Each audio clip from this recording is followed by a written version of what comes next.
Hello, hello. Kelsey Komorowski here, founder of Como, and I am joined today by Diana, who we are so lucky to have on with us. Her story, her daughter's story, Alice, will resonate, I know, with so many of you. And Diana, I have to say, I'm just especially happy that you came on because I think you and your daughter, especially, show so beautifully what is possible when there is an openness to learning how to learn. And for a lot of students, it's a lot more of a struggle, and we have other stories on that. But I think for you guys, it's just such a testament to what's possible. So thank you so much for being on with us. And Diana, I'm actually going to pass it back over to you. If you can just tell us a bit of background on you and on the situation with Alice in school, and just kind of set the stage for us. Well, we are thrilled now to be at the end of the journey of our Como time, but it's been fantastic and sad to kind of get to the end in lots of ways because we've really enjoyed the support.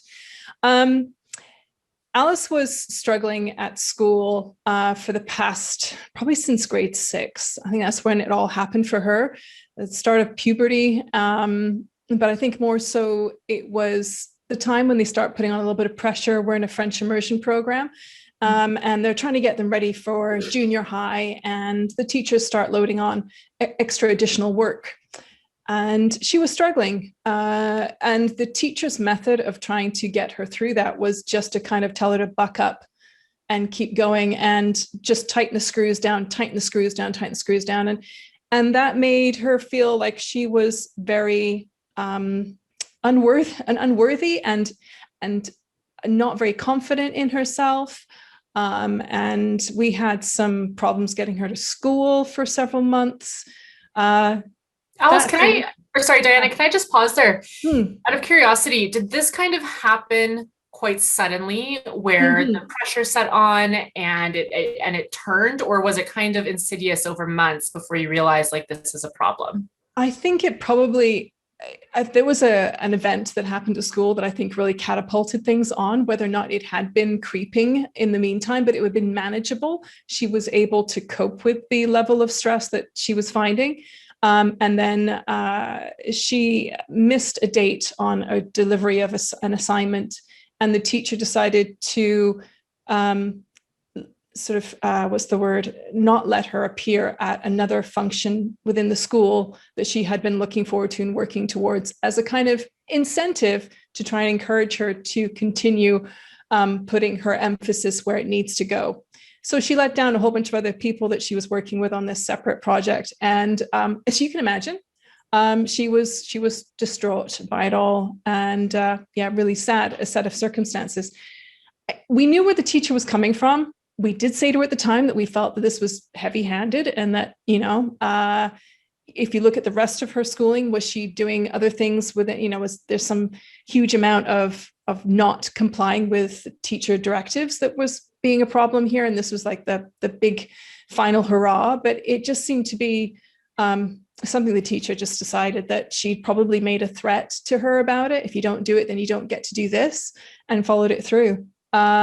It was difficult to support that decision from the school. I felt very sad for my daughter, obviously. And then it led to with lots of problems of getting to school at all. And it was very sad.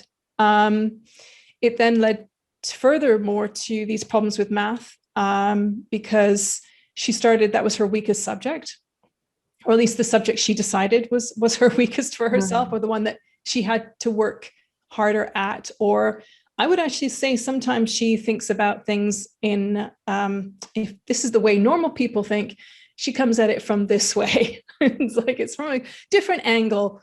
She gets the right answer. It's just not in the obvious step-by-step routine that everybody else has been taught. So fitting into that mold, she felt like she was not succeeding, and that obviously her way was wrong. And it just really eroded her confidence, particularly in math. Then we get to grade 7, and that was better. The teachers there were sort of like, okay, you've made it to grade 7. You're in junior high school. Let's all have a good time. Grade 8, the pressure starts back on again because we're going into high school, and we want to prep you for high school. So we're going to make it really tough for you this year so that you're ready for grade 9. And so the pressure back down on her, really started to struggle in class again, had to withdraw herself from class on occasion just because she couldn't cope with the learning environment. Discovered that she did have ADD. We had that diagnosed at that time. Then, of course, that allowed for things to be put into place to help her be more successful in the classroom, including that opportunity to withdraw if things just became overwhelming. And we were concerned, we then have the pandemic arrives, and we're like, how's she going to struggle now with doing virtual school? And we actually got through the first couple of semesters quite well, quadmesters, in fact, we're on fairly well. And we got to this final one where we had two topics, one that she really likes, science, and the other one was math. And again, that nemesis of math. And we knew it was going to be heavy workload. We were really concerned for her.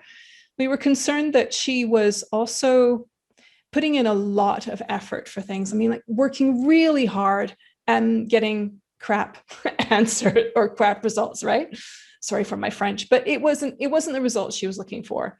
So I knew that she was an intelligent child, that if she worked this out, the next step was, well, it doesn't matter whether or not I put in a whole bunch of effort or no effort, I get the same response. So that's really demotivates a child. Yeah. And actually, Diana, if it's okay, I want to pause there because that's actually something we see so much when we talk to our teenagers. That is one of the greatest when you unpack it, because at first they're just like, whatever, I don't like it, or I don't want to do it, or I'm not good at it. But when you actually unpack, it turns out it's that they tried at some point. They were trying. It's not like they started out being like, I'm not going to do this. Almost inevitably, they've tried, but then they're like, why would I bother trying if it's not going to translate to the outcome that people tell me it will? And it is.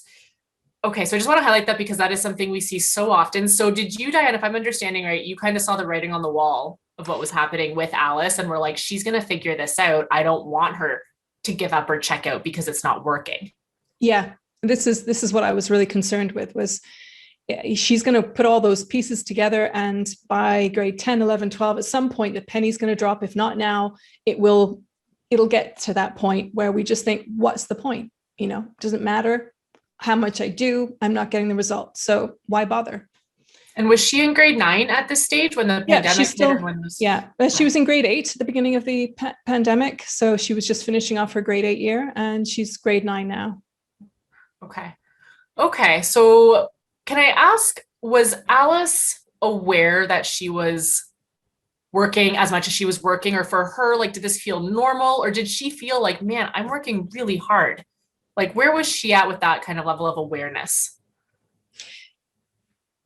It's an interesting question because I'm not entirely sure. I think she's surrounded by a family that works hard. It's not that, that we're all sort of like sitting there playing video games all day and she's distracted by us. We're all hard workers. And we get joy out of our work. But she wasn't. She was working hard. She felt like she was doing what everybody else in the family was doing because we're all at home now. So she gets to see everybody working. So she's got that kind of, what's the word? She's got people showing her what work looks like, but we're being successful. She's putting in that work and imitating us, but it's not translating for her. And that was that. I'm not certain exactly when that started to happen for her. The easier courses, that putting hard work in and getting results is much, it's a step-by-step process. You do A, you do B, and then you do get to C. But as soon as it became a little bit more academic, that's when the real sort of troubles started to hit. Okay. And so when those real troubles did hit, coming back to that, I don't want to say the final quad, but the math and the bio. Yeah. What happened there? Was there something that precipitated, oh my goodness, this is getting worse? Or was there something where it's like, this could get worse? What can we do to make sure it doesn't? Oh, I think I was doing that wonderful parenting thing where you start to catastrophize on behalf of your children. Oh my God, if it's bad now, just think how much worse it's going to be when we get to. I was concerned, as was her father. We were just thinking that we loved the enthusiasm she had for science. She's like, great, I've got science next. I'm so excited. And that was wonderful, but we could see that all spiraling downward if math particularly became onerous and didn't go according to plan. So that was our concern, but whether or not it would have turned out that way, who knows? But that was our catastrophizing slightly on the whole thing, knowing how she struggled with other subjects. And as I say, she's a bit of a perfectionist. And that can be a detrimental thing as well. It can make it very difficult for yourself if you're not careful, putting all that effort in to try and attain something that is unattainable, which is another thing that seems to happen in school these days. You can't get 100% anymore in anything. Perfection is not attainable, and we're going to teach you that in every exam and class you do. So that's okay. That aside, that was kind of her perfectionism coming out slightly in some of the other struggles that she was having. She's an intelligent kid. She's completely capable of doing, really well. And that wasn't even our agenda for her. We didn't have an agenda. Our agenda is for her to do the best she can. We expect that of her to try. And if she's trying, then that's all we can ask of her. And if that trying results in a 52, fantastic. If that trying results in 100, marvelous. It's kind of like effort and process is much more the kind of emphasis that we have for her. If the process isn't working for you, which is what we feel was happening, the process wasn't working, then we need to tweak that process. And that's where we came to Como. Oh, which is, yes, the next chapter here in the story. But I love so much how you separated those two, Diana, because it's not something I hear too often. Although granted, I'm learning that you're in the coaching space. I'm like, okay. Because it's so often that effort piece is like, well, just work harder. Well, I'm just putting a bit more effort. And it's like the fact that effort without strategy doesn't generally or reliably translate into the outcomes you want. Like to me, and I think to you, that's very obvious, but to so many people, it's like, I'm working so hard, what's happening? And it's like, doesn't matter how hard you work, right? If that energy and effort isn't being channeled into something that we know is productive and efficient, it's not going to work. And just like is it Einstein that says, doing the same thing 100 times and expecting a different outcome? Exactly that. If she's not succeeding and she's putting all the effort in, then we need to be able to change the effort to give us a different outcome. Something has to change. Otherwise, we're just going to be here again and again and again. And it's difficult for a teenager to kind of take that on board and understand that. Yeah, I was saying about how at home, when we have difficulties within our own businesses and within our own work, I don't think she sees us having those struggles and sort of like learning from it and changing tack and just choosing a different route. If we're not having a great big meltdown, because we're adults and we're probably hopefully beyond that, if we're not having those moments of crisis where we're actually talking about, I'm having this crisis with this part of my business, so I have to think about how I'm going to change that and make that work for me, or I've noticed that this doesn't work. I'm not sort of verbalizing those things in front of her. She's not engaged in my work. So why would she know that I am constantly learning from my experiences and constantly adjusting so that I can relate to its performance, right? So I'm a singer, and I have to change my performance in order to get the best out of every song, out of every performance that I do. I'm working at ways of making it interesting for me, for the audience, and keeping things alive. And any work that I do is very much along that same strategy of that I've got to work out what gives me a successful outcome. Mm-hmm. and tweak it constantly. It's not, the same every day even. I may not be feeling it some days, whatever that looks like. And sometimes you got to give yourself a let on that. But she doesn't understand all these kind of higher sort of level ways of doing things. And sometimes she doesn't want to hear it from her parents. Shocking, right? Yeah, shocking. And I understand why. As a teenager, you don't want to hear your parents telling you how to do everything because you've been hearing that for the past, 14 years. And you're sick and tired of it. And it's like, no, I can do this for myself. I can have agency over my own life and do things the way that I want to. And it's like, yes, you should, absolutely. And I'm certainly able to let you fail because that's another hard thing as a parent, is watching your kids fail.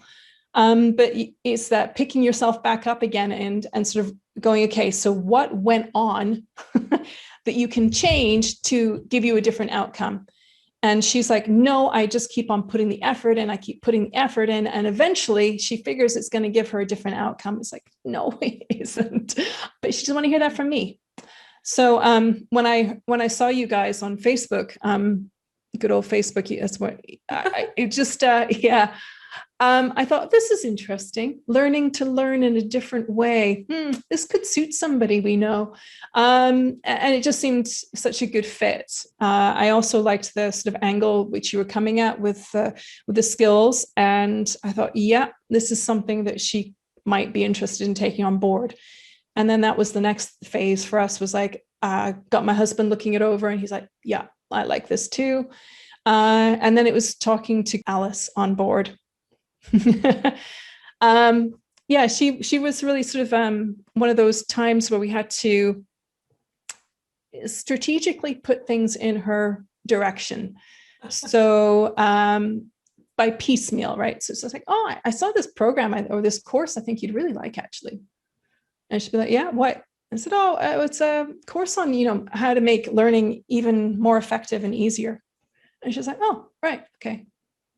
And then I'd wait a couple of days and I'd be like, oh yeah, here's the link to that course I was talking about. Maybe you want to check it out.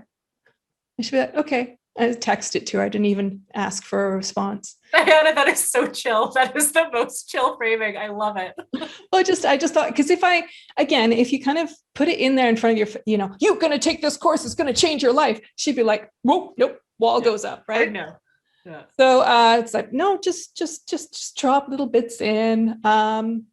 And then it sort of opens the doorway for conversation. I've been thinking about making an appointment to speak to these people about this course. Are you interested?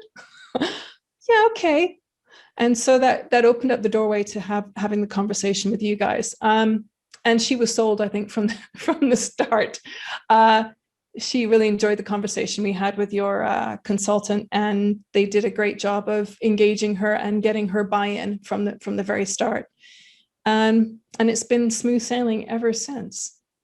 Wow. First of all, Diana, honestly, I just have to highlight your approaching this with Alice is so masterful. So we get asked this a lot, being like, my kid doesn't want to do it. They don't want to do anything. And it's like, already just that pre-modeling of like ownership and of, I like how you put it, strategically framing and placing, because it's so true. Like they're smart and they want to make their own decisions, and they want to feel, that sense of control and ownership over, especially if they're going to commit to do something for 8 or 10 weeks. Like that's a long time for a teenager, right? Yeah.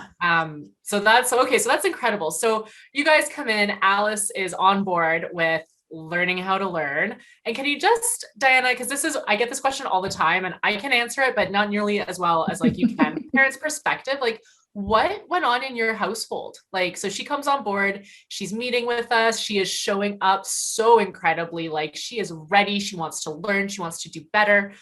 What happened? So we were expecting to kind of like say, isn't it time for your Como call now? Shouldn't you be at your Como call? There was none of that from the very onset. She was like there. She's like, oh, I got to go. It's like, oh, why? Oh, it's Monday. Oh, yeah, it's the Como call. And off she goes.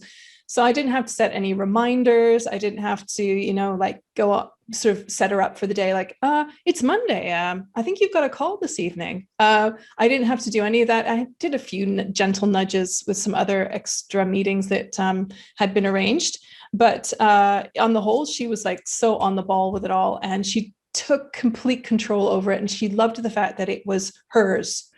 And she didn't want to talk to us about what she was doing in it. I was like, okay, but I had the FAM, I could go on, I could have a look and see what the sort of curriculum was. But I let her lead it. I let her take over it. I let her do it all with you guys. I knew that she was in safe hands. I got the feedback from Nicole and Hiba. And so I knew what was going on. And I was just able to kind of give the reins over to somebody else for a short while. And allow them to kind of to really kind of lead her and get her to do things for herself. Just making the calendar Um, it's just like such an awesome first step. And it also meant that I could give her other appointments, like, oh, by the way, on this date, you have a dentist appointment. You might want to put that in your calendar. And then I even forgot, the might want to put that in your calendar. That's kind of a bit manipulative. I would just send her then little dates going, oh, at 4:00 we have blah, blah, blah. And it's just like, and she would put it in her calendar and she'd be there. And she was turning up for other appointments outside of Como that in the past I've had to like, it's half an hour till you've got your trumpet lesson. Are you ready? 5 minutes till you have trumpet, the usual kind of herding that goes on as a parent. And she was able to kind of manage that all for herself. And we very quickly saw a very different person in the house who was very empowered over her own schedule, and a softness that came with her as well. She started giving us hugs, spontaneous hugs. I know this is a teenager who hates being around her parents.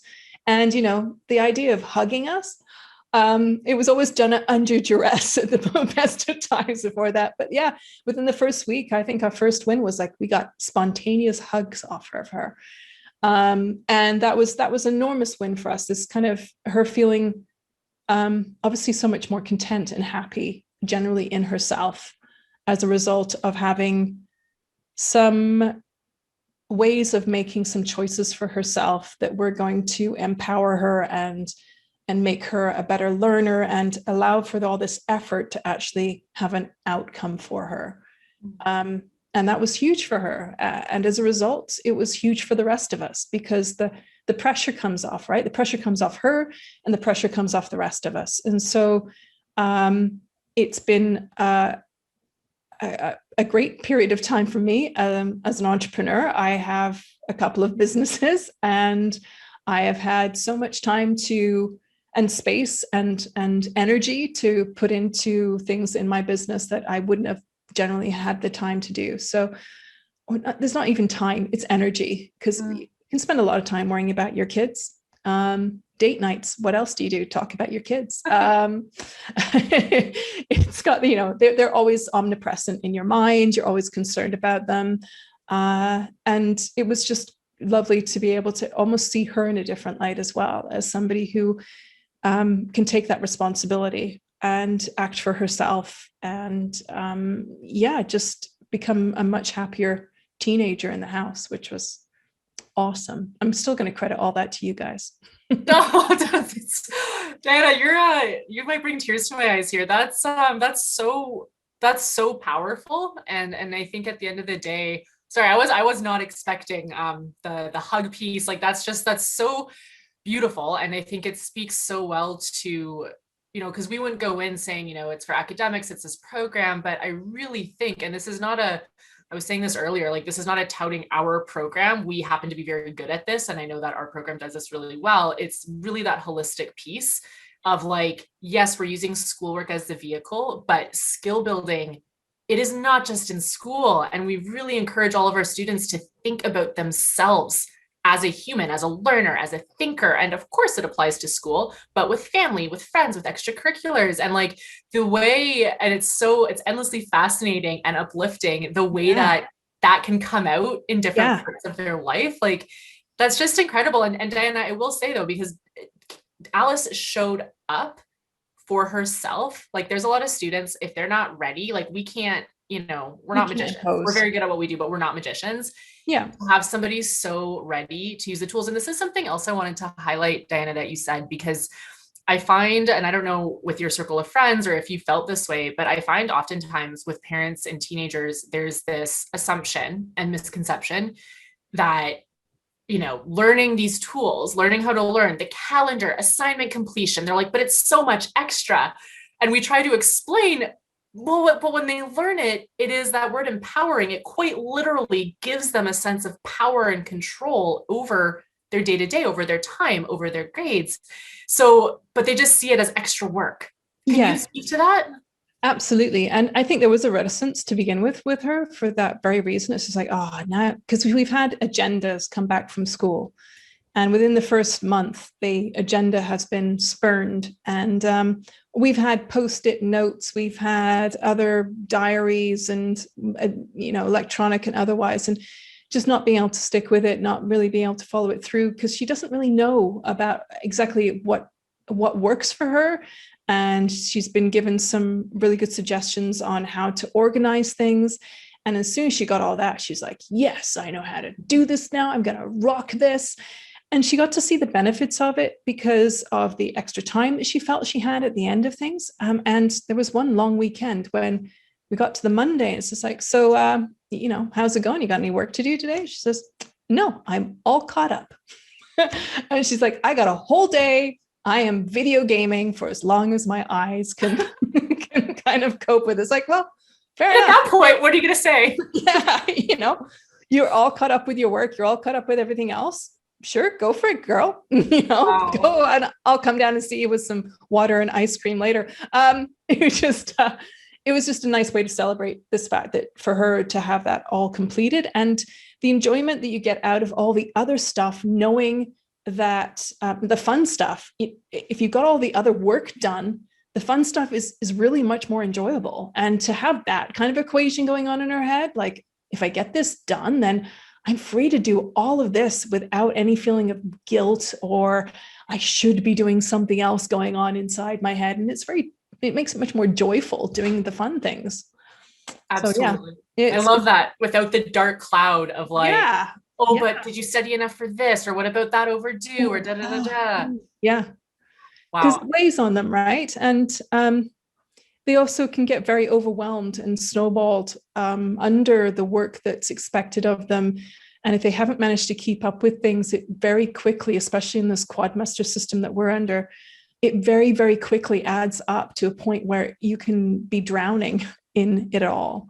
And ignoring it, that makes it go away for a while, but it doesn't, you can't sweep these things underneath the carpet. They're going to come back at you, and they're going to bite you hard. And so that was another thing I think she's begun to understand and to recognize the benefits of being present and aware and up to date with things. And the calendar piece has just been such a simple but effective thing to do for her. And now that she sees the benefit, she's like bought into it. Yeah, she's all over that calendar.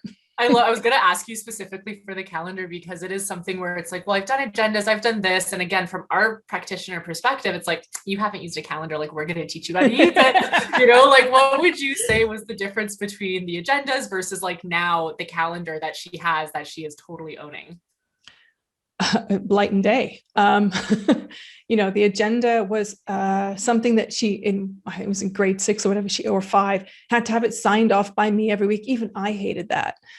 Like, I'm going to sign this. She's going to do the work, or she's not going to do the work. I can encourage her to do the work. But okay, I'm signing it saying that I've seen her agenda and that she's filled in things, but that's all she's done. She's just written random things into the agenda. I signed it. We've all gone through the process, but it's actually achieved diddly squat, right?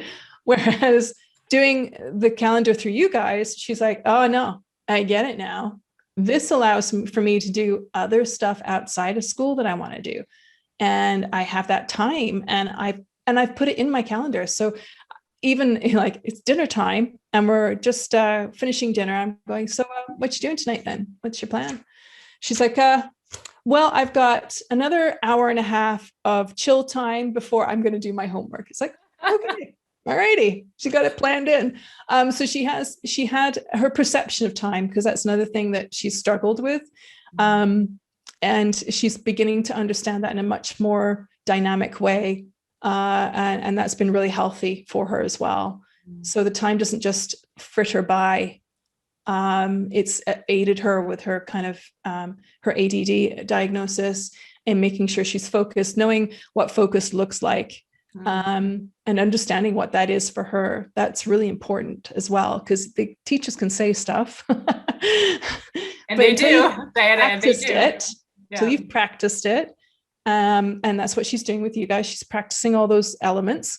And that really has led, again, to yet more success. So she's had her failures. like, she's a human being. But she's dealt with those failures under the guidance of Nicole and Hiba much more in a less reactive way, in a more kind of, okay, let's reflect. Let's work out what happened. Why did it go that way? What do we do now? What is the plan for moving forward? And as much as we can try and have those conversations with her, she's not ready to hear from us, because she's, I think, wants to be as successful as the rest of us, wants to be just like the rest of us, which I don't think she'd ever admit as a teen. But I think that is part of it. She sees what's going on in the rest of the family. And she's the youngest by quite some years. She's 6 years the youngest in the family. So she's always measuring herself up against this higher standard of maturity and level of ability than what she's got. And she's always trying to get up there. I mean, it's accelerated her learning in a lot of ways. But yeah, it's also a difficult one to have to try and, keep up with somebody who's 6 years older than you. It's like that. We don't expect that. I don't know why you expect that of yourself, but it's something that she's tried to attain. Well, and of course, when then if there's, and I say failure in quotes because like everybody fails, like you said, but when failure happens, there's so many heavy feelings, right, bound up with that. Oh yeah. Where it can just be suffocating. And and I love that you highlighted that, Diana, because when people talk about, everybody fails, I feel like there's a lot of a rhetoric, but it's like, again, and I love the word that you were using. It's one of my favorite words, the practice. It's not like you're going to wake up one day and you're resilient and perfectly able to cope. The way that you build out that resilience is through practicing, is through feeling of, I feel bad because this happened. Why didn't I do better? And truly internalizing, well, that's okay. How can I do better next time? And like just kind of reconfiguring that relationship with quote unquote failure. Absolutely reconfiguring in a big way. And just recognizing that, yeah, okay, you're going to feel bad about it because it's not what you expect. Your expectations haven't been met. Okay, that's perfectly understandable that you feel, icky about the mark and you feel disheartened by the reaction or the response you got from something. Sure, that's normal. Hey, guess what? That's life. And so sit with it for a while. And that's the other thing I think we do as parents, that we try to, I want to get the Band-Aid out. I want to fix it. And you can't. Sometimes you just have to sit there with it and go, yeah, it sucks. Yeah, disappointment does suck. It happens though, right? And you have to sit and you have to wait a lot longer than you feels comfortable as an adult before you can go to this. So what's happening in the process that you're doing? What's happening? Where do you think you went wrong? What can we learn from this? Where, what's happening with you? And then working that out. And Nicole did a great job with her with that. I think she, said all those things and more, and probably better than I ever could. And she was also able to advocate for herself when she wasn't ready. She said, I'm still feeling bad about this. I need a little bit of time. Can we come back in half an hour? And it was like, oh, okay. All right. You advocate for yourself as well. Whoa. But that's it. That again, she was given the space to do that. She was encouraged to sort of take the time that she needed. And sort of sit with it and like, okay, I can take some time out, come back to it, and we can talk about what the next steps are. Yeah. And Diana, I'm sorry, I know I'm cognizant of our time, and I'm pausing and highlighting more things than usual, because I just think what you're sharing it's so golden. And like something that you even shared at the beginning of the conversation, when Alice was diagnosed with ADHD and received some accommodations, one of which was the choice to leave, a room if it became too intensive. And on the one hand, that is fantastic, that exists. On the other hand, it highlights the discrepancy, like in general, things like, and we talk a lot about respect for self, respect for others within the context of academics. However, for students, unless they're diagnosed with something, those aren't normal conversations that they get to have. No. And it's such a shame, because I can tell almost immediately when I'm talking with a young adult, 19, 20, 21, I can tell who failed in middle school and high school versus who did not. and who never had those conversations and who never whatever, you can tell. And like for all parents who are like, they don't want their kids to fail, I'm always like, no, you want your kids to fail now when they're like 15, 16, 17, than when they're never failing and then they're out of your house and they experience their first failure. Yeah. I've got my oldest is in second year university, and we saw a lot of that happening in first year university. So many kids failing there and really struggling, not knowing how to either have the conversation with their parents or have the conversation with their peers or have the conversation with any of the professionals at the university, and spiraling downwards. And it's shocking. It's like so sad to see. And you kind of feel very concerned and worried about these young adults and where they're going to go from there. It is really essential that they fail. And it's essential that they fail, during these times, and we allow them to do that. We've got to allow them to fall on their face so that they do know how to pick themselves up and do know that life will go on despite how awful this currently is, that things will change and things will get better. But that's only if we, again, re-examine the process and pick ourselves up and give ourselves a bit of a chance to breathe and come back together again and then step forward. It's hard. And as I say, for Alice, being in this kind of environment where she's surrounded by fairly successful people in the house, I think that's great modeling in a way, but we just haven't modeled those disasters and those failures. And maybe this is something that we're going to have to readdress moving forward so that she can see how, it doesn't always go perfectly. Having said that, she's seen me cook, so she should know this by now. Different buckets, Diana, different buckets. Although you read my mind, I was going to ask you, like, shifting gears, because also, and this is something, I don't know if people watching are familiar with us enough, but we do have a family model. Like, we are not just doing student service delivery and that's it. We know it's very much a household dynamics type approach. So Dan, I want to ask you, and this could be something big or something small, but since in Alice's learning journey, like, have you had your own, what would you say has been your biggest or most favorite thing that you've learned by just kind of by proxy of watching her learning? Ooh la la. Just put you out right on the spot. I know. My learning over this time, I think the biggest thing for me is being able to see her in a different light. So you've kind of reframed Alice for me. And because we put all our concerns into our kids, all our worries, we kind of put that on them, not knowingly and not in a way that we're trying to do that, but we just can't help but be concerned for our kids. And that shows. They read that, they see that, and then they kind of withdraw from it because they can see that worry and that concern. And so having done this process and seeing how she has run with a lot of the concepts, run with a lot of the ideas, and really improved and changed, it's just reframed her for us. And it gives us this sense of, not only does she have ease, we have ease, because now we see this capable young adult woman in transition to that, actually being able to do these things and being successful and seeing the effort actually work out to something for herself. And so that gives us an opportunity to reframe who she is for us. And that's really wonderful and really lovely and very powerful. So I think that's probably the biggest win for me. And what I've gotten out of this is just being able to see her in a completely different light. And that's huge. That's so fantastic. Yeah. And I think what I'm just smiling about right now, because that alone is incredible, but to think she has so much runway to be practicing and to be exploring these things. And for you guys as a family, like, I'd still be so happy for you if this were grade 12, but the fact that it's just the beginning, like, that's just so exciting. Yeah. Maybe back in grade 12, who knows, but yeah, it's, as I say, yeah, it changes the dynamics of the conversations that we can have around the dinner table.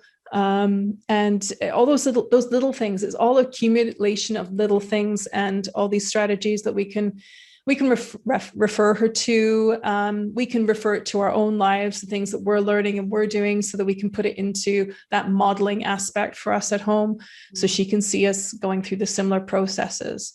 And yeah, if we can do all that and work together, and that togetherness will be just ace. And very, not the easiest thing to achieve when you're trying to not be like your parents anymore. It's definitely makes teamwork a bit harder, but I love that teamwork approach, that togetherness. And Diana, I have to ask just one or two possibly, but at least one final big question for you here, because I know for a lot of parents, like what you're describing is, well, of course they like this. Of course, this is what they want. They want to see their kids happier. They want to, like, at the end of the day, that's what you want for your child. Absolutely. What advice or insights would you have for a parent who is currently in the thick of it with a kid who is struggling, unhappy, they're fighting over schoolwork? Any top one or two pieces of advice or insights? Yeah, I would personally, I think you need to still find the joy. And that would be my kind of go-to for that. We can all get bogged down in all the things that are going wrong. I would urge you to try and find some of the things that are going right, and to find that joy and that release, so that the relationship is good. If you don't have a good relationship with your kid, then it's really hard to have any conversations around anything that truly kind of matters in those weighty kind of subjects. So yeah, find out what they're interested in. Follow their passions. Don't make it your passion. Just follow their passions. Listen to them. Let them lead on something, so that you can build that relationship. And that would be my kind of like, that's the go-to point. Once you've got that, then all the other bits and pieces that you want to work on can happen. But until you have that really core relationship between you and your child, then it's really tough. And it's really tough when they're telling you to go away, and that they want you out of their room, and that, they're allergic to you and basically a pain in the ass. But there's always something that you can find that they have a passion for. And like video games, I have sat and watched video games with my child to the point of the fact that I feel positively sick with motion sickness from watching them go around these 3D worlds. It's just like, oh, I can't watch it anymore. I gotta go. But if you can find some time to carve out just to be with them doing something that they really like, and just being quiet and listening and asking, and gentle questions, congratulating them on their successes, whatever it is, just those little moments, and they remember them. They do appreciate it. It's like my mom sat through 45 minutes of me playing this game just so she could understand a little bit more of what I'm doing. If they'll allow you, you got to find the right thing, whatever that thing is that you can bond over. But that finding those moments to bond are just golden. That is such fantastic insight. And I love too, everything that you've said is just like those undercurrents of, staying curious, staying compassionate, like just like finding that genuine rapport. Yeah. Outside of anything else. That's awesome. Diana. Yeah.